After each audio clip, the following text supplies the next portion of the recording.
Welcome to the checkout guide. Today I will show you how to set customer information in checkout settings.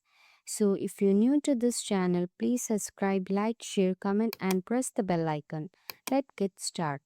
First go to settings, then click on checkout, scroll down. Here we can see customer information. For full name, we select Ricker first and last name to get complete details.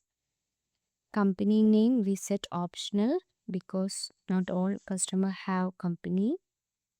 Address line 2 we set optional because it is for extra address details. For shipping address we set required.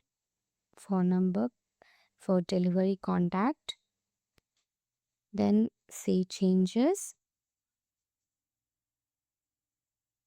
So this is how we set customer information in checkout. So if you like this video, please subscribe, like, share, comment and press the bell icon. Thank you for watching. Have a great day.